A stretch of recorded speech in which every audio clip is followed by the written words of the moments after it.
Good morning, friends. It is Saturday, March 10th, and it is a 2-show day for me today, which means in a couple of hours I'm going to the theater. I'm going to do a 2 o'clock matinee and then a 7:30 evening show.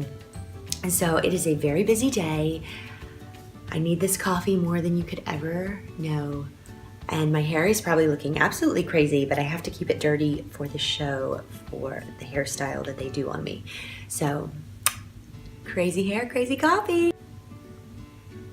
Okay, so I thought that in the midst of this very busy, something in my mouth. I thought that in the middle of this very busy and hectic time for me would be a great time to do a video on how I juggle the craziness of work and my love for running and running races. So here you go. Okay, so first thing, let's talk about my upcoming race calendar. So this is the 2018 upcoming race calendar. As you guys already know, if you watch my channel or follow me on Instagram, that my race calendar actually started back in January when I ran the Walt Disney World Marathon weekend. What's so funny to me about that is it feels like those races are a 2017 race because all of the training for those races happened in 2017, but they are and were the start of my 2018 racing season. Coming up in May, this is where I really start getting the ball rolling. May 6th, I will be at the Broad Street 10 miler in Philadelphia. It'll be my first time running that race. I know a lot of people love that race, and I put my name in the lottery to see if I could get in, and I got in, so I am super, super, super excited about that. And then a couple weeks after that, on May 20th, I will be running the Brooklyn Half Marathon for the 3rd straight year in a row. And you know what? I just checked before hopping on here, and there are still spots available in the Brooklyn Half, which is kind of unheard of because in years past, that race has sold out in less than 20 minutes. It's an extremely, more coffee needed. It is an extremely difficult race to get into, and you kind of have to have your hand on the buzzer right at noon and lock in your spot. But there are still spots available. I know it's almost reached capacity, but if you're interested in running a really amazing race in New York City, the Brooklyn Half is so much fun. You run from Prospect Park, Brooklyn, all the way down to Coney Island. There's entertainment on the course, and the runners, the whole community is just amazing for that race. So that's coming up for me in May. I've got the Broad Street and Brooklyn Half. June pops around. Now last year I did the 9+1 program to solidify my spot in the 2018 New York City Marathon. I was going to do that again this year so that I could solidify my spot for next year, but here's the thing. If you thought running a Disney race was expensive, run that New York City Marathon. That is very expensive if you go the route like I did and do the 9+1 program. So I've decided that I'm not going to do that this year and probably save next fall for the Wine and Dine Half Marathon, which has kind of been on my race bucket list for a very long time. I am running some races in June. I'm going to be doing the Queens 10K, which is one of my favorite 10Ks. It's out in Flushing Meadows Park. And I'm also going to be doing the Mini 10K again in New York City. And that is a race solely devoted to women in honor of the mini skirt. And it's a women's only race. It's so much fun. The ladies come out, they totally kill it. It's awesome. So those 2 races are on the docket for June, and then in July I go back to the show that I'm currently in, except we're transporting it to Westport Country Playhouse in Westport, Connecticut. So my entire month of June is going to be devoted to doing the show because we do have 8 shows a week. So that's going to be a little crazy. August rolls around, and this is where I take a little bit of break from racing because I know I've got my fall races coming up. August is when I'm really gearing into the me time of my race schedule. So I really kind of sacrifice other things that I want to do so that I can put in all of those miles in August, because I am planning on running once again in September the Bird in Hand Half Marathon. If you have never ran the Bird in Hand Half Marathon, definitely check out my video recap on that race. I loved it so much. It's a very cool, different half marathon. It's not like anything else you're gonna run in the country. And then after that, of course, I am finalizing my training for the New York City Marathon. This is the big race. This will be next to Walt Disney World Marathon. This is the big one for me. So everything is kind of leading up to the New York City Marathon. So that is in November. You know, haven't really wrapped my brain around it yet. I'll probably get closer to that come June and July, but I know that is on the horizon. So I'm getting there slowly but surely. Okay, so that's the race schedule. Now let's talk about how I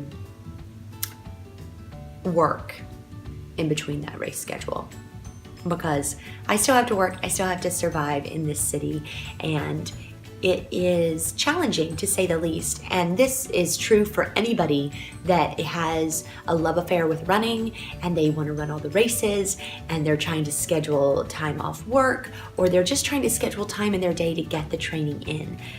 This is something that absolutely is just, oh my gosh, I think this is probably the biggest challenge to being a runner, is to clear out that time in your day to get your training runs in.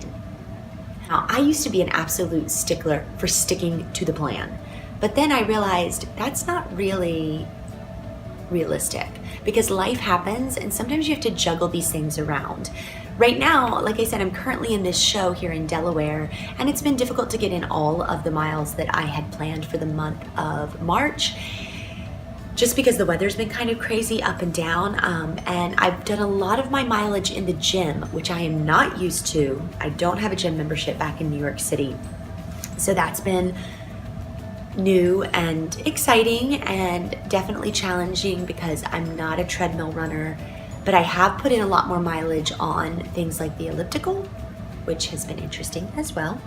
But I just gave myself permission to not beat myself up over the times when I have to really switch around the schedule. I'm not always going to be a Tuesday, Thursday long run on the weekend kind of gal. Sometimes that's going to be a Monday, Wednesday long run on your Friday. It just kind of depends. But once I gave myself permission to not be so OCD about it, all of a sudden, less stress. My body wasn't so rigid. I wasn't seeing the same aches and pains coming after a run, and I think it had a lot to do with just kind of letting it go, let it go.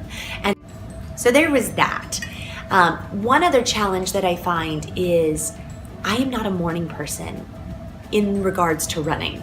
I love getting up early in the morning. I love having my cup of coffee. I like to read my book. What I don't necessarily like to do is put on my running clothes and get out the door and go for a long run. I am 100% an afternoon, evening runner. I love those 2 times of the day for getting my runs in or for getting any exercise in. So waking up early in the morning and trying to go for a long run, that's not really going to work for me.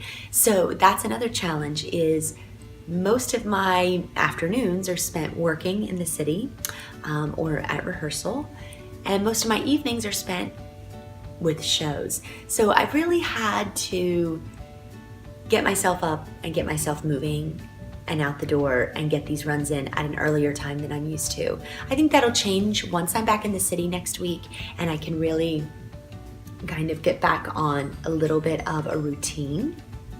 So that has been kind of my challenges right now in my training. Of course, this is all going to change come mid-March when I'm back in the city from doing this leg of the show and my schedule kind of gets back to where it was once before.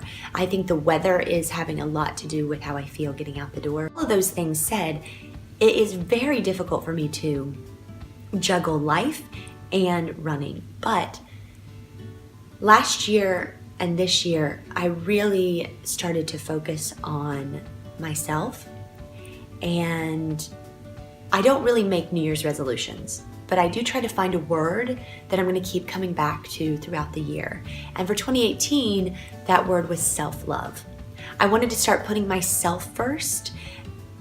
What once felt like a very selfish endeavor to put myself first, I realize is not, because by putting myself first and self-love and self-maintenance and self-confidence and all of these things are going to not only make me just a better human, but a better runner, a better friend, a better wife.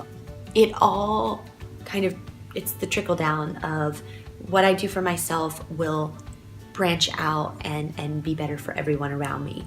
As I go forward in this racing season, is being okay with putting my time out on the road, making that a priority for myself, and in being okay with saying no to other things if it might interfere with too much of my training plan or the days where I really need to get out there and get a run, not only because it's in my training plan, because my well-being relies on it, my mental state relies on it. So I have really kind of put that on the front burner as far as when things get crazy, when scheduling gets crazy, have I cut out that time I need for myself and permission that I give myself to go out there and get my runs in, because I know by running it'll make me happier, and in turn it makes everyone else happier,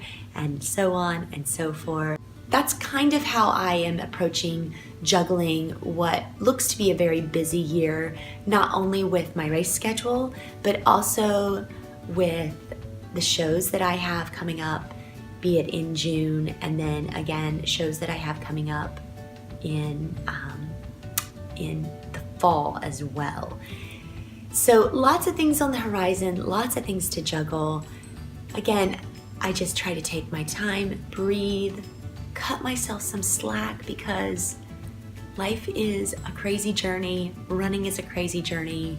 There's gonna be days where it's just not going to be on the schedule for me to take that run, and that's okay, because I can get it in the next day or the next. It's just how life works. So with that said, I would love to know how you guys juggle your life and running at the same time. Do you have any tips or tricks that you can share with me, and in turn can share with all of the people who watch my channel in the description box below? And again, just take a breath, as we say in yoga.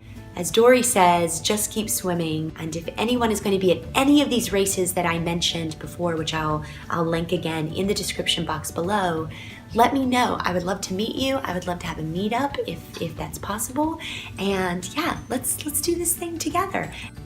Happy running, happy miles, and keep kicking butt, unicorns, because you are awesome. Peace.